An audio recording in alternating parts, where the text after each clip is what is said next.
My best friend confessed his feelings to me. I rejected him because I already had a crush on someone else. In response, he became hostile, spitefully speaking of both me and the guy I liked. Unable to bear the criticism, the boy I liked abandoned me. Ever since we were kids, Jake and I had been inseparable. We met in elementary school, bonded over our mutual dislike for the cafeteria's mystery meat, and from there, a friendship blossomed that seemed unbreakable. We shared secrets, homework answers, and countless inside jokes. As we entered high school, our worlds grew larger, but our bond remained solid, or so I thought. Jake was the kind of friend everyone wished they had. He was reliable, funny, and always there when you needed him. So, when he asked me to meet up at our favorite local diner one chilly evening in October, I didn't think much of it. It was our go-to spot for celebrating good grades, nursing broken hearts, and plotting future adventures. That night, I figured he wanted to talk about his latest video game obsession or maybe vent about his parents, who were on his case again about college applications. But as I slid into the booth across from him, something felt off. Jake was nervous, fidgeting with the napkin dispenser, avoiding eye contact. I teased him, asking if he'd finally decided to confess his undying love for Mrs. Peterson, our eccentric but endearing English teacher. He gave a half-hearted chuckle but quickly grew serious again. The casual chit-chat felt heavier as we danced around the usual topics. Finally, Jake blurted out that he needed to tell me something important. I leaned in, expecting another one of his grand plans for a summer road trip, or maybe a complaint about his younger sister. What he said next, though, left me speechless. Jake confessed that he had feelings for me.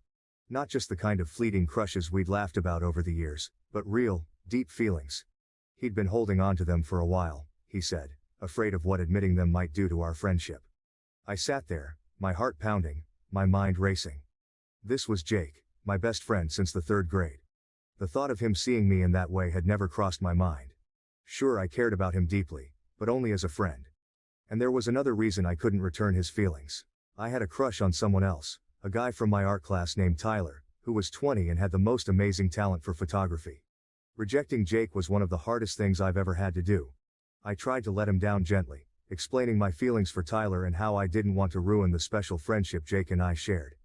But as the words left my mouth, I saw the hurt flash across his face, quickly masked by a forced smile and a shrug. We left the diner that night with a promise to remain friends, but the air between us had shifted. I couldn't shake the feeling that everything was about to change, and not for the better. Little did I know, that conversation would be the turning point, marking the end of our friendship as we knew it. In the days following Jake's confession and my subsequent rejection, I noticed a subtle but unmistakable shift in our dynamic. At first, Jake tried to act like nothing had changed, keeping up his usual banter and meeting me for our routine hangouts. However, the effortless ease that once defined our friendship was replaced by a tense undercurrent of awkwardness that neither of us could ignore. I threw myself into my art class, finding solace in my sketches and the company of Tyler, whose presence became increasingly comforting. Tyler, with his quiet confidence and shared love for the arts, was a stark contrast to the complicated situation with Jake. As my feelings for Tyler grew, so did my guilt over Jake. I was caught between the burgeoning possibility of something new, and the deterioration of something once solid. Meanwhile, Jake's hurt began to manifest in ways I hadn't anticipated. It started with small digs, veiled as jokes, about Tyler's age and his artistic ambitions. I tried to brush them off, attributing them to Jake's struggle to adjust to our new normal. But as the weeks passed, his comments grew more pointed, and I learned from mutual friends that Jake was spreading rumors about Tyler and me. He painted me as someone who led him on, only to discard him for someone else. The tipping point came when I confronted Jake about the rumors. He denied everything at first, but as I pressed, insisting that our friends wouldn't lie about such things, he exploded. He accused me of being insensitive to his feelings, of not considering how hard it was for him to see me with Tyler. The conversation ended in a heated argument, with both of us saying things we couldn't take back. Jake stormed off, leaving me standing alone, feeling a mix of anger, sadness, and an overwhelming sense of loss. In the aftermath, our friendship group became polarized. Some sided with Jake, believing I had been unfair to him, while others stood by me, upset by how he was handling his hurt. The division made social gatherings awkward, and I found myself withdrawing, spending more time with Tyler and less with the group I had grown up with. Tyler, for his part, was supportive but understandably frustrated by the drama. He hadn't signed up for a high school feud, and the tension began to affect our budding relationship. I found myself defending him constantly, trying to dispel the lies Jake had spread, all while navigating my own tangled emotions. The strain was palpable, and I couldn't shake the feeling that I was to blame for the unraveling of my once unbreakable bond with Jake. As the weeks turned into months, the situation didn't improve. Jake's behavior became more erratic, his hostility more pronounced. Attempts at reconciliation fell flat, with Jake shutting down any effort I made to mend our friendship. It was as if the rejection had flipped a switch in him, turning the once kind-hearted and loyal friend into someone I hardly recognized. Caught in this storm of emotions and conflict, I struggled to find my footing. My grades began to suffer, my artwork lost its joy, and the shadow of my fractured friendship with Jake loomed large over everything. The realization that I might never get my friend back was a bitter pill to swallow, compounded by the fear of losing Tyler too, to the chaos Jake had created.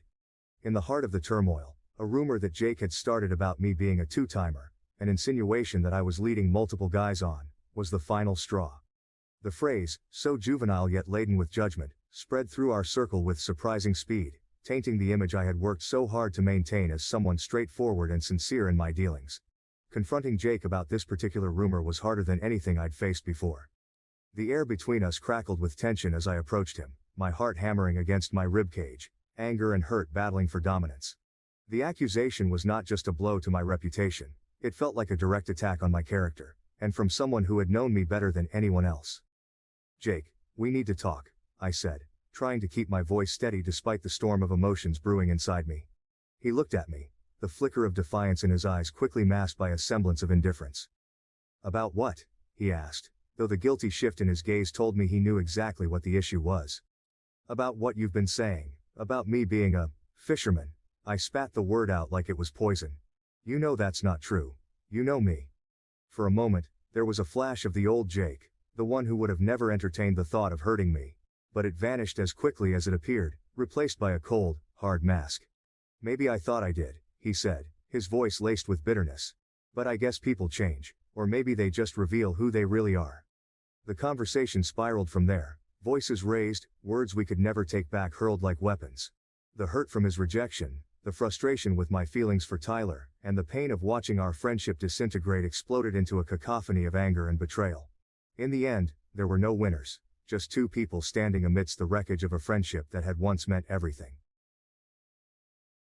As the days passed and the storm of rumors refused to calm, Tyler and I found ourselves increasingly caught in the eye of public scrutiny. Despite our efforts to ignore the whispers and stares, the weight of public opinion began to take its toll. Tyler, who had always moved through life with a certain ease, found himself ill-equipped to handle the constant barrage of judgment and speculation.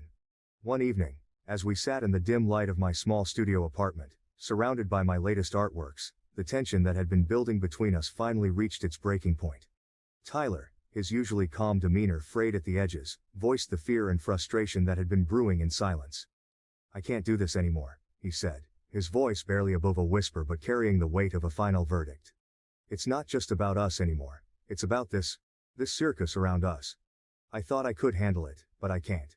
I tried to reach out to him, to bridge the gap that had suddenly yawned wide open between us, but my words felt hollow even to my own ears. The rumors, Jake's spiteful campaign, had poisoned what was pure and beautiful between us, turning it into something fraught and fragile. "It's not true, any of it. You know me, Tyler. You know who I am," I pleaded, desperation threading through my voice. But doubt, once planted, is a difficult thing to eradicate. Tyler looked at me, and in his eyes, I saw the struggle, the desire to believe, battling the weariness of constant defense. "I know," he said, and in those two words was a world of sorrow. "But knowing isn't enough. It's like we're fighting ghosts. Your past, the rumors, the looks. I'm tired, and I just can't."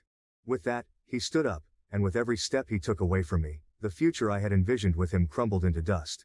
I watched him leave, a part of me screaming to run after him, to fight for us, but another part, exhausted and resigned, held me back. In the aftermath of Tyler's departure, I found myself adrift. The art that had once been my refuge now echoed the emptiness I felt inside. The canvas remained blank, mirroring the void where inspiration used to flourish.